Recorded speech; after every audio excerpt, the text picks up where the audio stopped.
Hey, yo, welcome back to another edition of the PHNX Rising podcast, presented by Draftkings Sportsbooks. My name is Ramon Chavez. I'm super happy to be here. And then we got the bad guy, Owain Evans, right there on the top left corner. And of course, Why am I the bad guy now? let me What's do my caused that? And then, of course, El Jefe, Edwin Perez. How you guys doing? Yes, I got the elite nickname. I always love my nickname. I know Owen is offended by the bad Why? guys. What? I'm just intrigued. Why? I think Why? I want to hear the rationale behind this now. I got you, Ramon. I got you. Recent events, and if you follow WWE, you understand. But listen, we'll come up with a nickname for Ramon too. That's my one pleading case is we need to come up one for one Ramon because he gave us a nickname. So We'll find a way of getting our own back. Super happy to be here with you. I'll explain, a little bit later on why I gave that to Owen. But thank you so much for tuning in. If you're checking in on the YouTube sphere, if you guys haven't yet, make sure to like, subscribe, and share this podcast. We really appreciate you guys if you do that, and also it helps us grow. We recently hit 10K on our social media channel, so that was pretty fun. I did not get any pizza though. I saw the pizza pictures that were in our office, but maybe next time. But it really helps us out. There's a lot of pizza. There's a lot of pizza going around. It's almost like the next thing they're going to try and do is invest in Fruit Street. But no, I know. But yeah, super awesome to hit that milestone, and we're about to hit our milestone here at the PHNX __ Rising Twitter account because we're close to 500 followers on our Twitter. So if you guys haven't yet, make sure to hit that follow button over there on Twitter and help us out. Once we get 500, I thought we were supposed to do something. I don't remember what it was, but we're gonna do something once we hit that 500. So maybe we'll invest in Fruit Street. There you go. Awesome. But yeah, let's go ahead and get started, y'all. We have a great show for you guys today. We're going to talk a little bit about what happened on Saturday over there at Wild Horse Pass. Talk about what happened around the USL. Owen has some updates regarding what's going on over there and around the league, and of course some pretty big transfer news that happened today that we got. And then Owen's going to bring up some good stuff regarding some of our own players and see if there's any transfers on the horizon. So let's go ahead and get started, guys. Let's talk about what happened on Saturday. 4-2 was the result over there at Wild Horse Pass. Of course, we were there. 4 goals in the first half for Rising, and then 2 for Monterey Bay in the second half. I know we talked in depth about it in the post-game show, but I'm still kind of like taking it all in because I thought it was a great start to the season. First 3 points. I know I was a little pessimistic when it came to it, but otherwise it was a great night to be a Rising fan over there. You know what? I'm glad that you've come out actually being more optimistic in this because you were going to make me start sounding like Espo, right? And I don't want to go down that route. Sorry, Espo. Look, it was a good start. You win 4-2. I mean, it's hard to pick too many. Yeah, there are negatives or things to work on, but it's hard to pick on it too much, isn't it? Because at the end of the day, they went in at 4-0 up at the break. I mean, yeah, he's not wrong. I mean, it was important just to get the 3 points. I think it's a huge confidence booster because yes, there's going to be things to work on, but I think that's universal with every team in the league. They're not going to be looking 100% sharp. But if they have similar mistakes to what we saw in the first game later in the season, I think that's when it's fair to be a little more pessimistic and, being up on the team. But to score 4 goals just shows the power of the attack. And it just gets you excited to see what they can do, as they develop more and more chemistry. Exactly. And shout out to our commenters right now on the stream, PHX Rising West Valley. Shout out to you guys, Jet. Scott, he has a really good question. We'll touch on that in a little bit. And then he says he's getting some Veros. Michael says he's getting some Veros over there with Joey Calistri, getting some of that pizza over there. But getting back to Saturday's game, what was your favorite goal of the night? We had Manuel Madrid, of course, scoring the second minute. Greg Hurst, Arturo Rodriguez, and then Aiden Quinn. So out of those 4, which one got you? Which one's your favorite? I enjoyed Arturo's. I just enjoyed that link-up play between Greg and Arturo. I think it's a really good sign of things to come. Yeah, no, I think anyone who watched the game saw the second one. But I like Aiden Quinn is a little, I think, underrated. The good chip. I think you got to appreciate a good finish from the man himself. So I'll give that one some love. I'm not going to copy Owen's answer here. I think that the Greg Hurst one, the one in the 27th minute, was my favorite, just because of that Lincoln play that they had, and then Quinn was able to thread, the back line of Monterey Bay, and then Greg just, the more I saw the highlights and that goal, it just impressed me with the fact that he was able to stay calm under pressure, keep his composure, and then just get that goal there for Rising. So really great stuff. I can't really complain. I like the Real Madrid one as well, because he kind of just lunged in to get that goal. So if you guys watch the highlight, he literally ends up in the back of the net. So it was a really good one. I do want to point out, I didn't tweet this out on Saturday. I did tweet out that Jesse Maldonado made his professional debut, but also our own player, Channing Chaston, he made his professional debut on Saturday as well. So great. You know what we missed there? What we missed there, actually, because he mentioned on Saturday there were 3 players who'd played their high school soccer in the Valley. There were actually 4. It was Jesse Maldonado, Channing Chasen, Ryan Flood, and Sam Gleedle. Sam Gleedle, we forgot, played at Campo Verde. I don't think we mentioned him. Yeah, Don't think we did. At the very least, we missed one of those out, because I'm pretty sure we only had 3. And I like that. I like the fact that we're getting more Arizona players in this league. So it puts us on the map. I don't think Arizona is known as a hotbed for soccer. So it's really, really great to see that. How impressed were you guys by Greg Hurst's first game in a Rising shirt?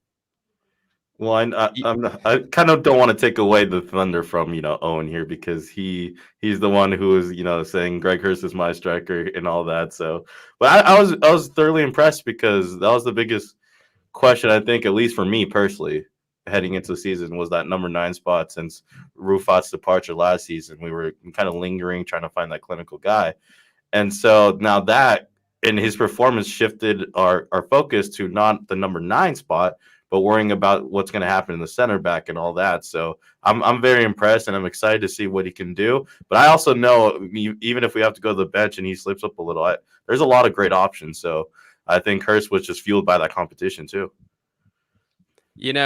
I'm just going to say, if you'd like to go to gophnx.com and sign up for a membership, you can find my views on this topic there. But I'll summarize, right? I am very happy to see that he has come in, started off well with a goal, which is just huge for confidence, and an assist, shows that he's linking up well with the rest of the team.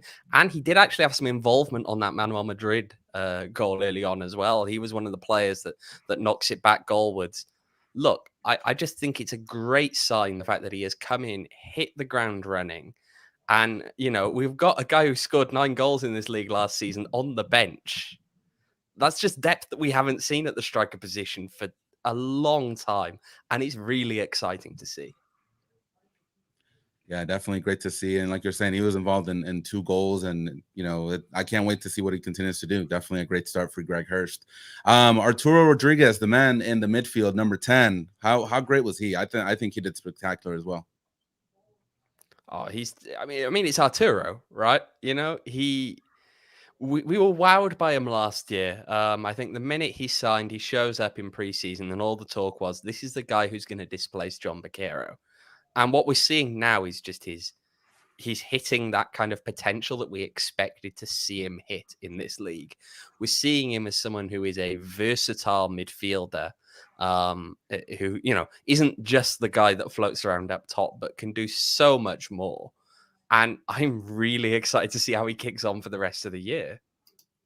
Yeah, I mean, for me, sorry to cut you off, Ramon. I mean, we had chats about after the game about how much we were impressed by Hurst, but I remember even telling Owain, and I know Scott in the comments said it in the post game, how the DraftKings king of the game should have been Arturo, because of not only what he did, obviously getting goal and all that, but his passing was phenomenal. He barely lost the ball, and that's what they really needed. So, I mean, it's just exciting, and we talked about it a lot preseason. So, shout out to Arturo not making us look so dumb, and shoving it back to our face that we're hyping him up so much. I mean, he proved he's worth the hype. Definitely. One of the X factors on Saturdays coming in was Arturo Madrid. He was replacing James Musa. I don't know if Are we having problems with him? I think we are. So it's just me and you right now, though. Owen, we're You taking know what? over. If we're waiting on Ramon to get back in, why Yep. don't we pop up a video there, Edwin? I think we've got Rick's views on last weekend now. Having watched it back, this is what he had to say earlier today. Very, very good overall with our tenacity. I think when we played with a sense of urgency and our pressing moments were good, that it created good chances for us. I think at 4-0 at halftime, the human nature kind of crept in a little bit. We kind of lacked some sharpness in the second half. We talked about it today that it's just a matter of managing those moments and managing being up 4-0 at halftime. We have to be smarter.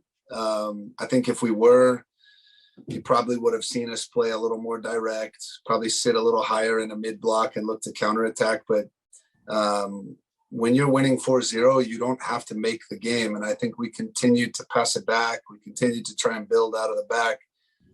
And we should have been a little more direct because we just invited the pressure and we put ourselves in bad situations. And we've analyzed both goals very closely. And, you know, it really came down to just a mentality issue.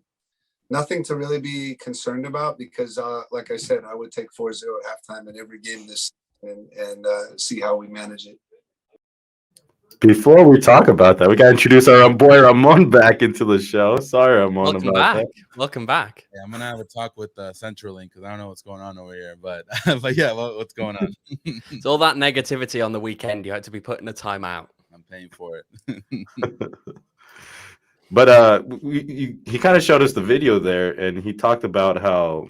Sorry, Ramon, I don't know if you saw it, but we showed the video of Rick talking about how he'll take being in the lead 4-0. You know, that obviously there's things to fix. You do not want to, you know, let a team back in. But, I mean, it's very fair comments. I mean, when you're starting 4-0, it's hard to mentally, you know, do 100%. You know, you mentally are thinking you already won the game. So I can see where Rick's coming from there. Can I just shout out, I think, in the comments there I did see, and this was probably my highlight of the game. I see Phoenix Rising Nation is in there. If you have a little scroll back, you'll find him talking about the fact that he was made to wear a certain shirt. Can we just shout him out there? Because, you know, we actually made something happen. You know, podcast followers here. We managed to make someone in real life go out and wear a shirt that just had an image of Landon Donovan drinking from a water fountain. Like, I wish we've hit peak influence right there. So, you know, it's all downhill from here. Imagine what will happen once we hit 500 followers. You know, watch out. It's only going to get worse. They're going to make me do stuff, so be careful what you. I can see. Edwin, how do you feel about Landon Donovan t-shirts? Oh no! Well, listen, I thought originally it was getting a little waxed. I thought that was the shouts, but if you guys have any suggestions, feel free to drop in the chat. The chat has a lot of power, as we've discovered. So feel free to throw it in there. No, definitely, it's good. I mean, we need more ideas like that. I know I froze during the Arturo Madrid comment. I don't know if you guys continue with that, but I was just going to shout him like Monterrey's defense. There you go. Thank you, Thomas. Oh, Manuel Madrid. But yeah, I felt like he did pretty great. I was checking Sofa score, like I was saying, and he was one of the highest rated defensemen for Rising. So I thought he did okay. What did you guys think?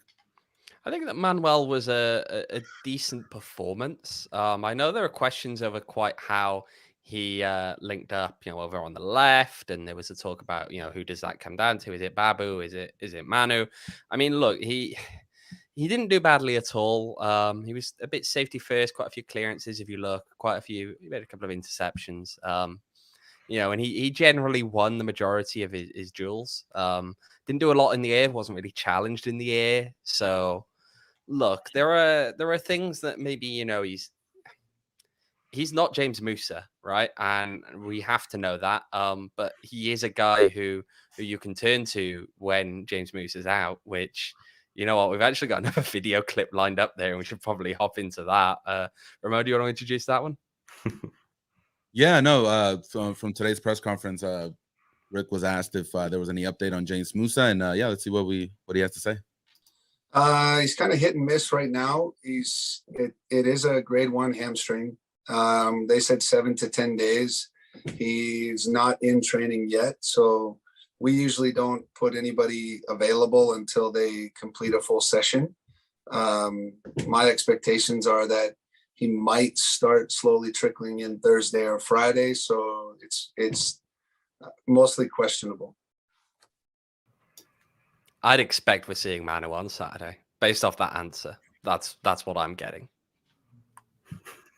And I think that, a lot of people are going to worry when they see that. And obviously, you want to have James Musa in there. And I think that's the same sense of it for all of us in here. But at the same time, I'm not freaking out because I think Madrid showed that he can step in and do a solid job. Is it, maybe at Musa's level? So most would probably say no. But to have a valuable option and to give him minutes, I think is key for a player like Madrid, because when they brought in Madrid, we didn't see him much to any minutes, and it kind of gave us the sense that we don't know what he can do, and people would freak out about putting him in the game. Now we're finally getting a sense of actually letting him get his minutes, build him as a valuable option off the bench, because the biggest question for fans is, are we going to pick up someone? Are we going to do something? And with that center back spot. So giving him minutes at least can ease your mind a little bit, and knowing that, hey, if something comes off with Musa, maybe a red card in the defense, you can trust Madrid a little bit. And I think this weekend, yes, Monterey Bay's attack wasn't that good. So I would like to see what Madrid can do again. Yes, Las Vegas, it's going to be an interesting attack again, but I still think that this can be another valuable opportunity for him. So I'm excited to see what he can do back there. 3 words. Las Vegas Lights. Yes. Excuse me. Las Vegas Lights. Excuse me. Yeah, I heard that fire. No, I'm just saying. We're talking about whether Manu can fill in that role on the weekend. It's Las Vegas Lights. Yeah, you should be fine. I think it's a long season. I don't think they're gonna risk James Musa there. I'm sure if this was like a do or die game or in the playoffs, he'd probably give it a go. But I think they're just letting him rest and making sure he's 100% before he takes the field. So, and it's early in the year. There's no point in risking him. There's no point in taking an unnecessary risk that will see him end up injured. Any other updates from today's press conference, Owen? There were bits and pieces. I think one of the other things actually that people should know on this topic specifically, is that there was a lot of talk about working on versatility with Ryan Flood, to the degree that actually they have been working with him in training, had Ryan Flood as a left center back. So he also could provide some, we know that when there was talk before about what happens if someone goes down injured, and, you had the whole conversation about all these different guys that could possibly fill in. Well, it looks like at the moment, the way that they're going with this is looking at Ryan Flood, is what Rick told us today. So I think that's probably the biggest thing on this topic, is that perhaps we will see that as an option, maybe off the bench, maybe even starting if needed. But we'll see. So you think based off of that, because we saw this in the preseason, the Jonathan Levin center back experiment is over, didn't work out? I feel like it's unlikely, but, and I will caveat this with a but, never underestimate the fact that sometimes what people talk about isn't what they're doing. Not least because Rick is a smart enough guy to know that, in theory, Vegas could be watching. Or LAFC could be watching, given that Vegas are effectively LAFC's reserve team. Look, one thing we know about Rick is that he does like to play guys when they go away to a club that they used to play for. Jonathan Levin did used to play for Vegas, and that kind of thing can add motivation. So maybe Levin is the next option there, but who knows? We'll have to wait and see. And then just before we transition, I do have one more question about kind of like the defense, especially those 2 goals and the attack that Monterey Bay had on Saturday. Because if there was one thing to nitpick, I think it was that kind of left-hand side with Jai and Moore. And that was kind of the side that was kind of getting hammered a little bit more by Monterey. So any word on that? Anything that you see maybe happening, or just more intensity when it comes to the next game? It's not really no real update here, but I guess I'll just kind of reiterate what I said on the weekend and maybe expand on that a little bit more. So what Rick told us on the weekend after that game was he felt that they weren't quite gelling as well as they could have, that there were moments where there was too much space between them. And that was causing frustration. I mean, I know Santi was getting frustrated because he was looking for that goal, and it just wasn't coming. So I think that you have to remember that the way that Rick plays is a really high intensity kind of game on those wing backs. And there's an expectation that they push up the field a lot, that they get involved in the attack. And if you're not quite gelling, it does leave you open to problems there. It's a high risk, high reward kind of play.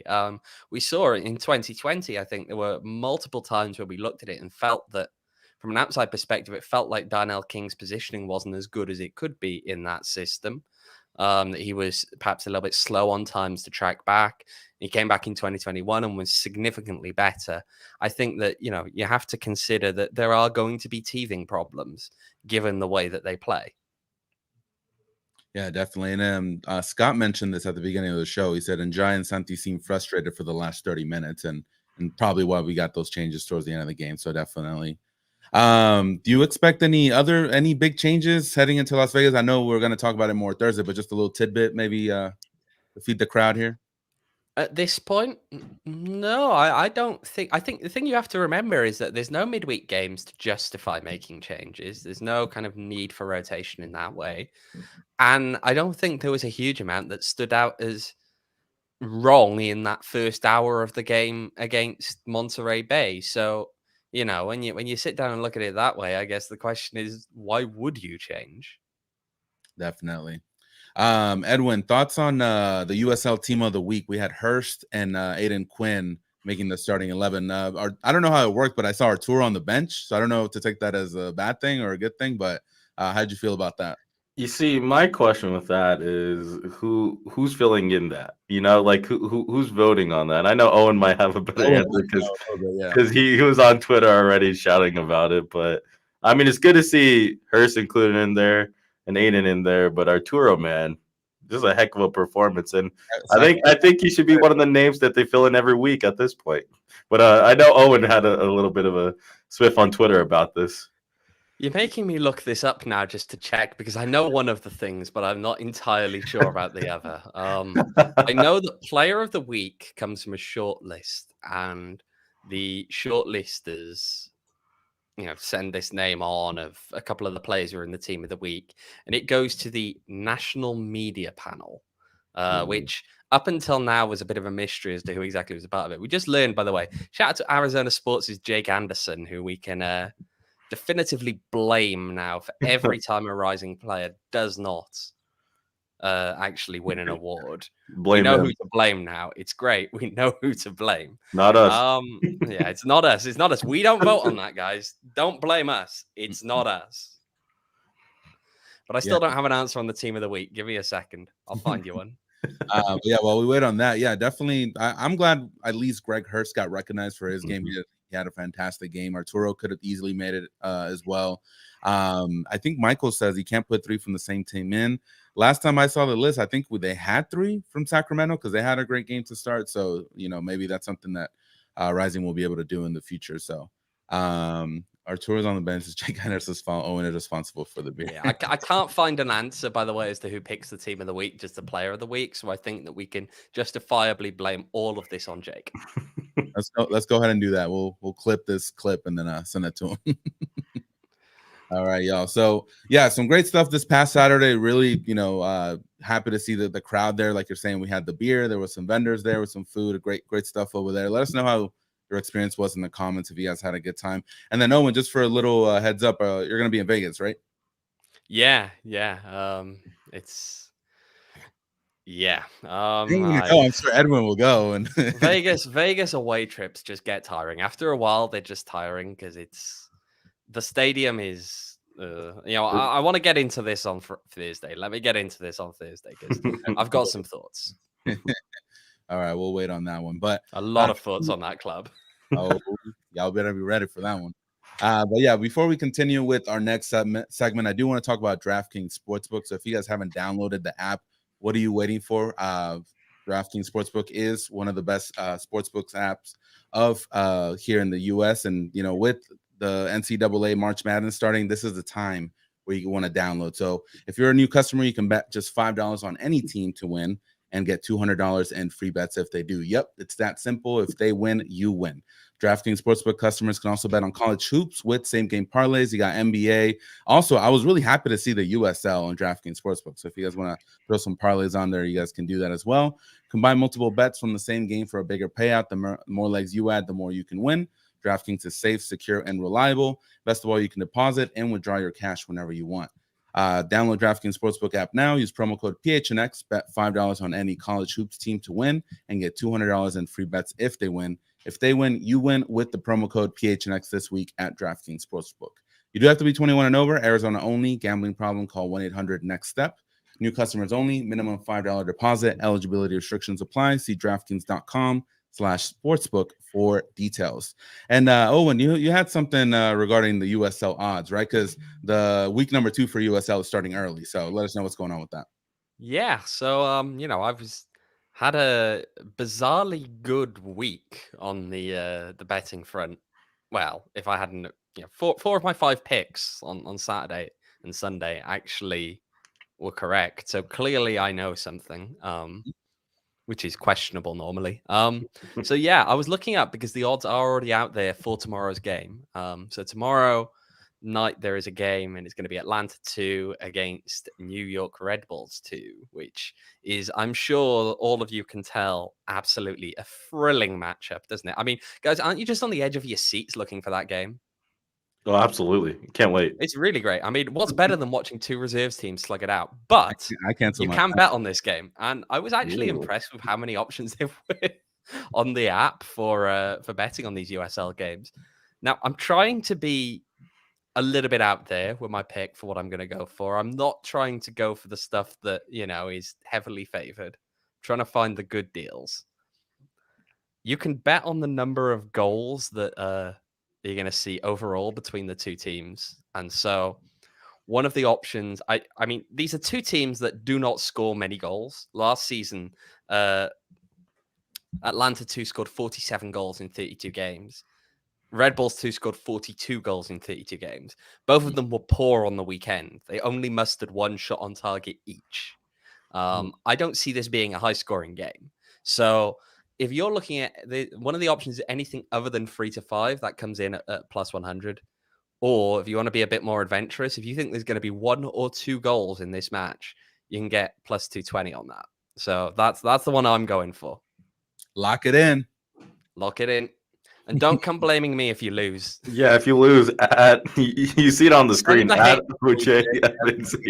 hate mail to the usual place, please. Straight to Edwin. Thank you. No, please. Don't even blame the players. Just go straight for Owen. Yeah. Of course, there's other games to bet on tomorrow. You know, there's the Champions League. How are you finding the Champions League, boys?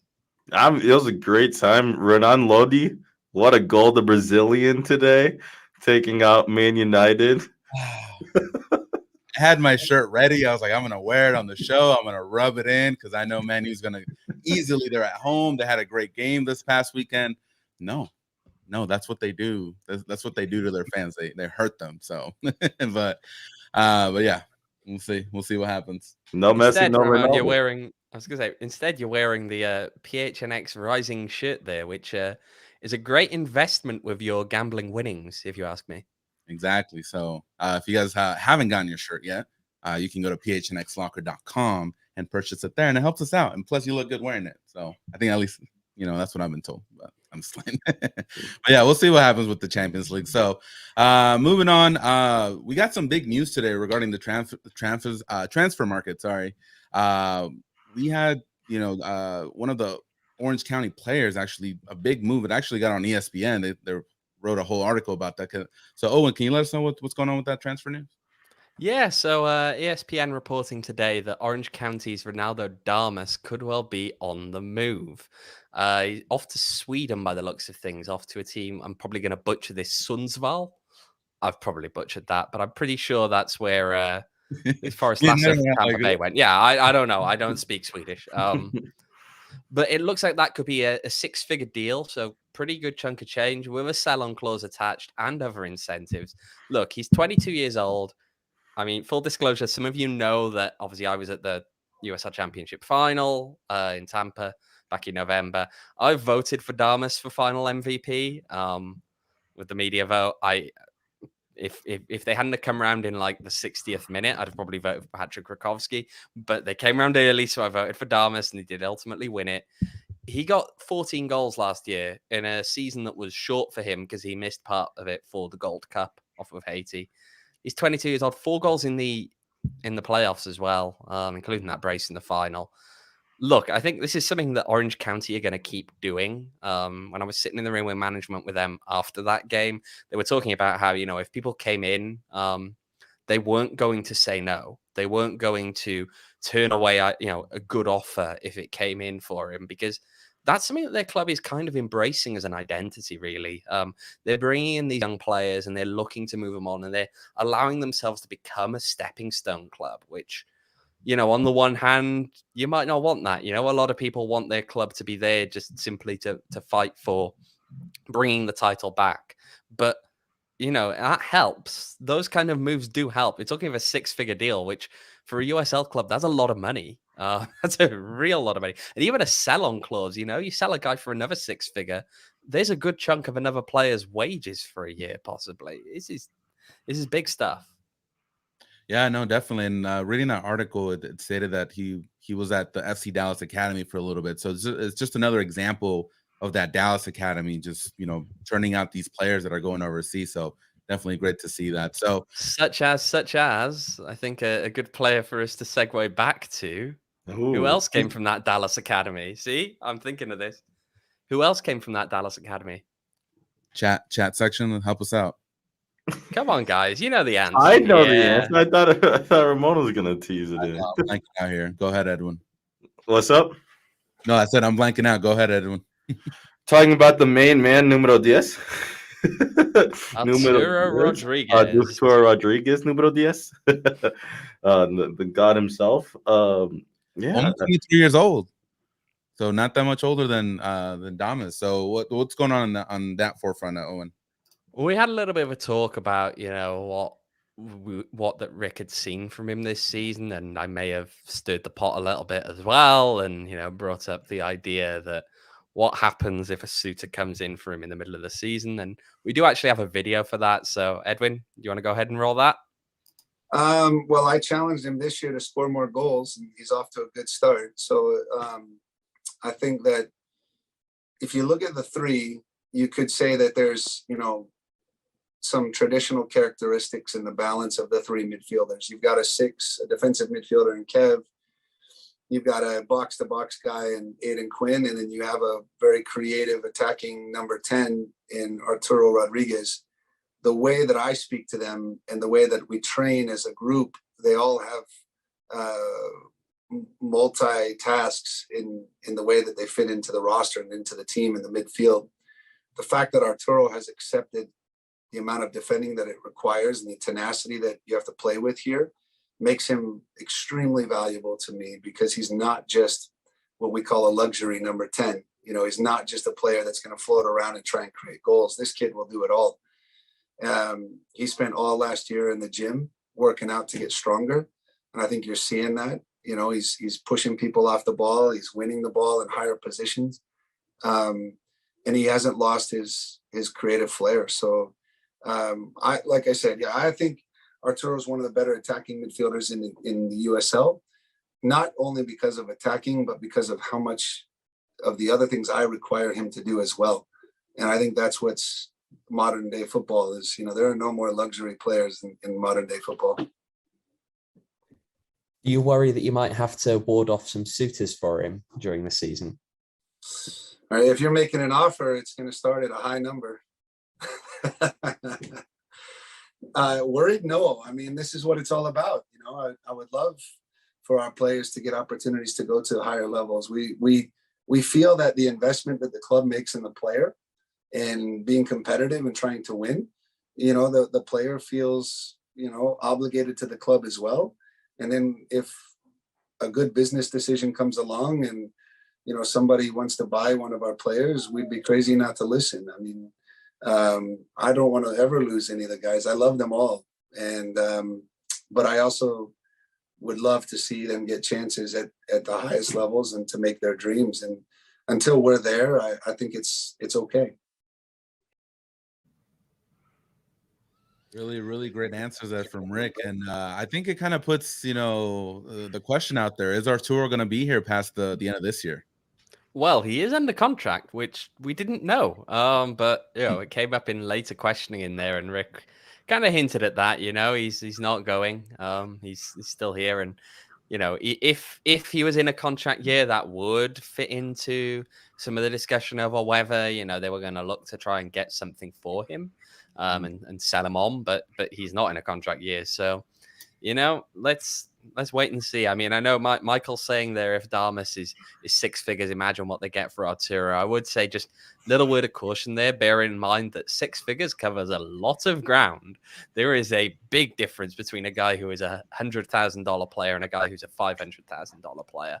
And it keeps going on even higher than that. But, I think that ultimately, if Arturo can keep playing the way that he is, then, at least come the end of the season, maybe there will be people looking for him. Yeah, it's going to be hard. I mean, the man has put in already a clinical performance in the first game. I mean, you keep adding on, people are going to start to notice. People are going to keep mentioning his name, and things are going to happen. It's going to be hard to keep on. I mean, he's such a quality talent, but I think that's a good thing also for Rising. They have these quality players that people are noticing. It's going to make it even more attractive for players to come here too. So, but obviously it was hard to see Arturo leave because of what he means to the team, and he is going to mean to this team as the season goes along. Looking at a transfer market right now, they have him listed at 385,000. So I'm not sure how you guys feel about that figure. I feel like a lot of the transfer market figures are bizarre, and I don't really understand how they calculate them. Like they seem to list what do they list some of the other guys at? There's the question. Oh, interesting. Maybe we should do that. Just list everybody there. But let's have a look. I mean, 6 figures, 385,000. I'd say maybe over 500,000. Maybe, I don't know. Based on my estimation, just sprinkle a little, sugar on top. But I'm not sure if they'd get that for him simply because of the way that the economics tend to work, and the fact that unless he's looking at a big move overseas, in which case, by the way, if he's looking at a big move overseas, there will be some requirement for payment back to Dallas because of FIFA's regulations on the status and transfer of players and what they do with solidarity payments and training compensation and all of that fun stuff. And MLS teams don't tend to pay big transfer fees, at least not from USL. So you think it's a complicated one, the sell-on clause after the fact, like in the same case as Damas? Yeah, but never underestimate the ability. So a sell-on clause is only useful if you sell a guy off to a different country. Because if you sell a guy to MLS, all they'll do is they'll sell him for GAMS so that it doesn't mean anything. And, you can't really claim anything from monopoly money, which effectively is what MLS likes to trade in. Always fun to look into the economics of Major League Soccer. So transitioning, what happened? They had a big weekend, of course, first weekend of matches here in the USL Championship. So Owen, any interesting games? Anything that Rising fans should be keeping an eye out with these past games that happened?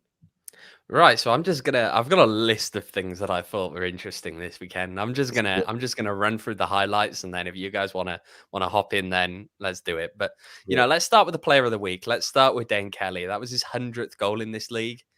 Kelly's been getting it done for years and years and years. He's just a really good striker. And he also had an assist in that game as well. Pittsburgh, which is the team he's with now, they were away to Memphis. That was a 3-0 win for them away in Memphis. One of my picks, by the way, just saying. And, it's a real statement of intent, I think, by Pittsburgh to go into Memphis and win 3-0. It's a team that is a good team. They're a big name, but they're not necessarily normally in that conversation with the Tampas and the Louisvilles, right? But this is a proof, I think, that Bob Lilly's side do deserve to be included among the contenders. And I know, Devin Kerr will agree with me there. Devin, of course, shouting it out on the broadcast on Sunday. Their season last year was cut short due to a COVID postponement. On that opening playoff game, they were supposed to be playing Birmingham Legion, and it just cut off. I think that they're a good side that could actually do some damage this year. I think the other big one out of the East, Indy 11. Indy 11, the Mark Lowry era getting underway, not getting off to the best start. Of course, we all know Mark Lowry. He was the coach in El Paso, moved up to Indy this year, gutted the squad. And in the first game under him, they lost 1-0 to Loudoun. Perennial bottom of the table, Loudoun United. Loudoun, who are a genuinely terrible side. Yes, there was a red card in that game. Don't let that distract you. The red card came in the 90th minute. They trailed for a full half of football. And not only that, but they were genuinely the worst side, right? Loudoun, I've got the stats here. What was it? 64% possession for Loudoun. Loudoun outshot them 9 shots to Indy's 4. That wasn't a small side getting lucky. That was a better performance. Now, I think that Mark will make them better. I don't think that that is a true indicator of the level they will be at come the end of the season. But what a bad start for Mark there. That's poor. And then just a couple of quick ones. These are the West Coast ones, which probably I should have focused on more, but I thought the East was just more interesting this week, despite the fact that some people will say the Eastern Conference is a construct. Sac is back. Sacramento getting that win over El Paso. That's a big statement for Mark Briggs' boys. They struggled last year. The odds generally weren't in their favor and weren't considered to be in their favor. And yet, we've been talking about them on here as a genuinely good side that could do some damage this year. The fact that they got off to a winning start against El Paso, who are a perennial contender, that's just massive for them. And I think it does show us indeed that Sac are back. And then the one other one, which I'm going to go partly into, but not too much, because we're probably going to dissect that a little bit more on Thursday. But New Mexico's win over Vegas, it was a dominant performance for New Mexico. They were a far better team. And Rick said, today when I was chatting to him about this, that it looked like they were back to some of the old New Mexico in terms of their playing style and all of that. They're a fairly physical team, but they were atrocious in the final third. They won 2-0, but they were atrocious in the final third. And they're going to have to get that clicking because a lot of other teams just aren't going to be that forgiving. I think Owen did a great job. The headlines. The only thing I'll add is I agreed with you, Owen. I tried to tune into a Birmingham Legion Tampa Bay Rowdies game on a Sunday, and it was tough to watch because all the balls being in the shaded area. I'm just going to fall asleep back here. And that game was not the most enjoyable either to watch. You did get to see a great goal, though. So it was, but it was hard to enjoy the game because someone had showed the balls was in the shaded area, and you were just thrown off by that contrast. And I just hated watching that because I generally want to see, obviously the Rowdies and all that. But it was just hard to watch that stream, at least me personally. What a bad advert for the league that was on ESPN2. And we care about this league. We watch a lot of this league. And yet you put that on and you instantly want to turn it off because it's, it may not be Oakland burning your eyes bad, but it was bad. It was hard. It was hard to watch. I don't know if you saw it, Ramon. No, I got to see the highlights. The one game that I really enjoyed was the Sacramento versus El Paso. I didn't get to see the game, but just the highlights. It just seemed like a really fun game to just watch. El Paso could have gone up top early. I think Sacramento's keeper came through and stopped the goal. Sacramento had three goals. And generally, I think that's the team that Rising fans should kind of keep an eye on. Like Owen was saying, this team seemed composed. Douglas Martinez was the guy that was just pulling the strings for that team. So I'm looking forward to that game now. And after seeing them go over El Paso. So other than that, I think the OC game was interesting as well. That's something that I want to keep an eye on, especially since they're the returning champ. So, but definitely that Sacramento game is the one that, kind of impressed me a little bit more. I think you're right there. And I think that everyone's talking about San Antonio as the bar for Rising, what you want to measure yourself against this season. The other team that are going to be up there at the end of the year. I think it's Sacramento. I think that San Antonio's opening performance against Detroit failed to impress. And I just think that Sacramento probably come the end of the season are going to put in a better performance. One other headline there I did actually forget, and it's one that came out yesterday. and it's about a certain other team in the West, and one that we've become unfortunately too familiar with. That's LA Galaxy 2. And so LA Galaxy 2 have not hosted fans since the start of the pandemic. And the bad news is, with the exception of this weekend's game against San Antonio, which is going to be a double header with the first team, that isn't set to change. So when Rising go there on the 1st of May, there will not be any fans allowed in. Friends and family are the players only. So yeah, if you're looking to make a trip out to Vegas, that's not Vegas, sorry, LA. Oh, LA. I've got this weekend on the mind. If you're trying to make a trip out to LA, don't, because you're not going to get into that stadium unless you try and put in some acrobatics and jump a fence or something. Yeah, well, there goes my trip, because I was planning a birthday trip over there to catch Rising against Galaxy. So we'll see if I can make it inside. So, but yeah, great slate of games. That San Diego versus LA Galaxy, I think that had like a extra time winner by San Diego. 97th minute, and it was an own goal, and that was such a weird bounce, and yeah, just it was good to see those goals. That's what I wanted, man.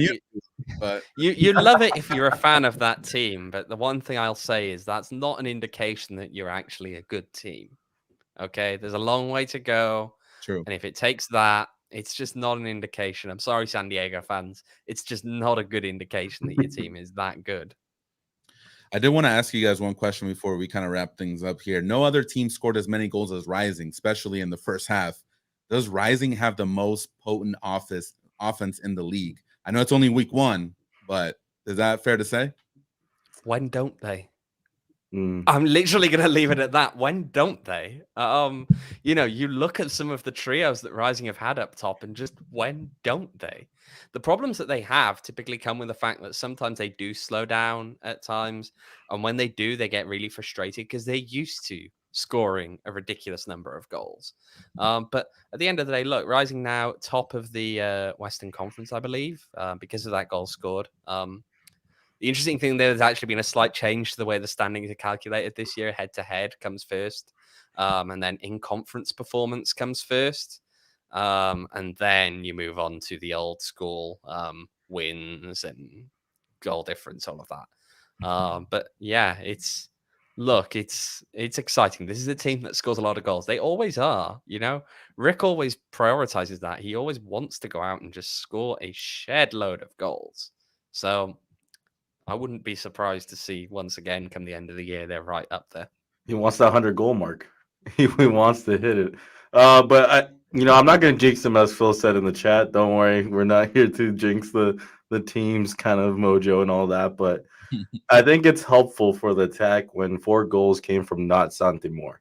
Like Santi last year had to do quite a lot of the goal scoring. So when that shows that Santi didn't have a goal, that just shows, man, they can score a lot when Santi gets it going on. So, I mean, it's just exciting to watch. And I think that, as Owen said, well, the attack has always been great. And so I think it's just going to get even better, and they're going to get clicking even more. So I'm looking forward to it. And let's talk about that 100-goal mark, because you know what? I'm just going to whack it up on my phone now. 4 goals. There are 34 games in a season. And yeah, you guys see what we got there? Is it not? There we go. 136. 136. Ooh, there we go. I mean, they're not going to get 136 goals this season. They're not going to get 136 goals this season. But yeah. I mean, if New Mexico was barely able to scrap 2 goals past Las Vegas, imagine what Rising should be able to do. So we'll see. Ooh. Remember the last time that we went up there? It was it 6-3? That game ended 6-3. That was a mad game. That was a really mad game. It was. All right, y'all. So that kind of wraps it up for this week. Great show. Thank you guys for all the insight and all the knowledge you guys always provide for us. So, and I appreciate the chat. Thank you for being so lit on the comment section today. I appreciate always having a good time here with us on the PHNX Rising podcast. We will be back on Thursday, and we're going to break down the game for Saturday. With Rising going against Las Vegas, playing over there in Vegas. So that should be a good one. An in-depth preview, so make sure to tune in for that one again on Thursday at 6 p.m. And again, if you guys haven't followed us on Twitter, PHNX __Rising. I'm setting Double the up. underscores, double the fun. There It's we go. weird doing it remotely. It just didn't click for whatever reason. When you're sitting next to me, this makes sense, and I hear it and it clicks, but not today. There you go. Well, yeah, go ahead and follow us there. Get us to 500 followers. We'll do something fun to celebrate that. And again, as always, we appreciate you tuning in, whether it's on YouTube or after the show on all your Spotify's and Apple Podcasts, wherever you get your podcasts. We appreciate y'all. So that's it for me. Any last words from you two? No Messi, no Ronaldo, no Champions League. I'm just gonna watch the CONCACAF Champions League. That's it. That's the one. CONCACAF Champions League. Let's get it going. All right, y'all. So that's it from us. We will see you on Thursday. Take care. Have a good night.